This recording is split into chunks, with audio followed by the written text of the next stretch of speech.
ಬೆಳಗ್ಗೆಯಿಂದ ಈವರೆಗೆ ನಡೆದ ಸುದ್ದಿಗಳ ಕ್ವಿಕ್ ಲುಕ್, ಎಲ್ಲೆಲ್ಲಿ ಏನೇನಾಯ್ತು ಅನ್ನೋದರ ಕಂಪ್ಲೀಟ್ ಡೀಟೇಲ್ಸ್ ಅರ್ಧ ಗಂಟೆಯಲ್ಲಿ ನಿಮ್ಮ ಮುಂದೆ. ರಾಜ್ಯದಲ್ಲಿ ನಡೆದ ಇಂಟ್ರೆಸ್ಟಿಂಗ್ ಸುದ್ದಿಗಳನ್ನ ನೋಡೋಣ ಕರ್ನಾಟಕ ನ್ಯೂಸ್ ಎಕ್ಸ್‌ಪ್ರೆಸ್‌ನಲ್ಲಿ. ಮೂಲಭೂತವಾದದ ಬಗ್ಗೆ ಆನ್ಲೈನ್ನಲ್ಲಿ ಪ್ರಚಾರ ಮಾಡೋದು ಹಾಗೂ ನಿಷೇಧಿತ ಉಗ್ರ ಸಂಘಟನೆಗಳೊಂದಿಗೆ ನಂಟು ಹೊಂದಿರೋ ಶಂಕೆ ಹಿನ್ನೆಲೆ ಬಳ್ಳಾರಿ ಮೂಲದ ಓರ್ವ ಯುವಕ ಸೇರಿದಂತೆ ದೇಶದ ವಿವಿಧ ರಾಜ್ಯದ 12 ಯುವಕರ ಬಂಧನ ಮಾಡಲಾಗಿದೆ. ಕರ್ನಾಟಕ, ಆಂಧ್ರ, ಬಿಹಾರ, ಮಹಾರಾಷ್ಟ್ರ ಸೇರಿದಂತೆ ವಿವಿಧ ರಾಜ್ಯದಲ್ಲಿ ಕಾರ್ಯಾಚರಣೆ ನಡೆಸಲಾಗಿತ್ತು. ಬಳ್ಳಾರಿ ನಗರದ ಅಬ್ದುಲ್ ಸಲಾಂ ಎಂಬಾತನನ್ನ ಆಂಧ್ರ ಪೊಲೀಸರು ಹಿಂಬಾಲಿಸಿ ತಡರಾತ್ರಿ ಮನೆಯಲ್ಲಿ ಬಂಧಿಸಿದ್ದಾರೆ. ಬಳಿಕ ಸ್ಥಳೀಯ ಕೌಲ್ ಬಜಾರ್ ಪೊಲೀಸ್ ಠಾಣೆಯ ಸಿಬ್ಬಂದಿ ನೆರವಿನೊಂದಿಗೆ ಸಲಾಂ ಪಂಚನಾಮೆ ನಡೆಸಿದ್ದಾರೆ.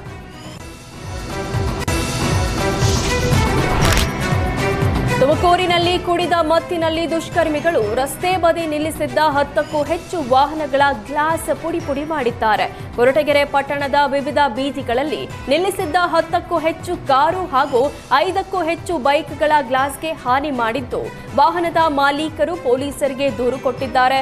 ಸಿಸಿಟಿವಿ ದೃಶ್ಯ ಆಧರಿಸಿ ಈಗಾಗಲೇ 5ರನ್ನ ಬಂಧಿಸುವಲ್ಲಿ ಕೊರಟಗೆರೆ ಪೊಲೀಸರು ಯಶಸ್ವಿಯಾಗಿದ್ದಾರೆ.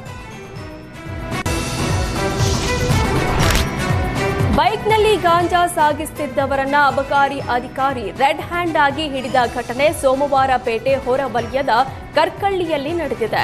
ಯಶವಂತ್ ಮತ್ತು ಚೇತನ್ ಬಂಧಿತ ಯುವಕರಾಗಿದ್ದಾರೆ. ಕೊಡಗಿನಲ್ಲಿ ಗಾಂಜಾ ವಿರುದ್ಧ ಸಮರ ಸಾರಿರುವ ಪೊಲೀಸ್ ಇಲಾಖೆಗೆ ಅಬಕಾರಿ ಇಲಾಖೆ ಕೂಡ ಸಾಥ್ ನೀಡಿದೆ. ಬೈಕ್ನಲ್ಲಿ ಗಾಂಜಾ ಮಾರಾಟ ಮಾಡಲು ಸಾಗಿಸುತ್ತಿದ್ದಾಗ ಕಾರ್ಯಾಚರಣೆ ನಡೆಸಲಾಗಿದೆ. ಬಂಧಿತರಿಂದ 339 ಗ್ರಾಂ ಗಾಂಜಾ ಹಾಗೂ ಬೈಕ್ ಕೂಡ ವಶಕ್ಕೆ ಪಡೆಯಲಾಗಿದೆ. ಕೆಪಿಸಿಸಿ ಮಾಜಿ ಪ್ರಧಾನ ಕಾರ್ಯದರ್ಶಿ ಗೋಪಾಲಕೃಷ್ಣ ನಾಯ್ಕ ಮೇಲಿನ ಹತ್ಯೆ ಯತ್ನದ ಆರೋಪಿಗಳ ಫೋಟೋ ವೈರಲ್ ಆಗಿದೆ. ಆರೋಪಿಗಳೆಲ್ಲ ಗೋವಾ ಮೂಲದವರು ಅನ್ನೋದು ಮಾಹಿತಿ ಸಿಕ್ಕಿದೆ. ಅಂಕೋಲಾದಲ್ಲಿಯೇ ಮನೆ ಮಾಡಿ ಕೊಲೆಗೆ 3 ತಿಂಗಳಿನಿಂದ ಸ್ಕೆಚ್ ಹಾಕಲಾಗಿತ್ತಂತೆ. ಸದಾ ಬೆಂಬಲಿಗರ ಜೊತೆ ಇರ್ತಾ ಇದ್ದ ಗೋಪಾಲಕೃಷ್ಣ ಒಂಟಿಯಾಗಿ ಇರೋದನ್ನ ಗಮನಿಸಿ ಅಟ್ಯಾಕ್ ಮಾಡಲಾಗಿತ್ತು. ಹಂತಕರಿಂದ ತಪ್ಪಿಸಿಕೊಂಡು ಬ್ಯಾಂಕ್ ಒಂದರೊಳಗೆ ಓಡಿ ಹೋಗಿ ಪ್ರಾಣ ಉಳಿಸಿಕೊಂಡಿದ್ರು. ಕೊಲೆಯ ಪ್ರಯತ್ನದ ಹಿಂದೆ ಸ್ಥಳೀಯರ ಕೈವಾಡ ಇರುವ ಶಂಕೆ ಇದ್ದು, ಎಸ್ಪಿ ದೀಪನ್ ನೇತೃತ್ವದಲ್ಲಿ ತನಿಖೆ ಮುಂದುವರೆದಿದೆ. ಬೆಳಗಾವಿಯಲ್ಲಿ ತಲ್ವಾರ್ ಹಿಡ್ಕೊಂಡು ಸಾರ್ವಜನಿಕ ಸ್ಥಳಗಳಲ್ಲಿ ಭಯದ ವಾತಾವರಣ ಸೃಷ್ಟಿಸಿದ ಪುಂಡನನ್ನ ಪೊಲೀಸರು ಬಂಧಿಸಿದ್ದಾರೆ.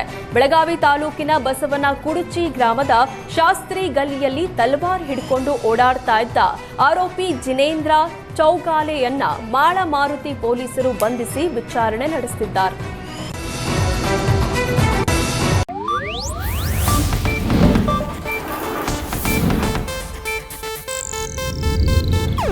ಇದು ಏಷ್ಯಾನೆಟ್ ನ್ಯೂಸ್ ನೆಟ್ವರ್ಕ್ ಪ್ರಸ್ತುತಿ.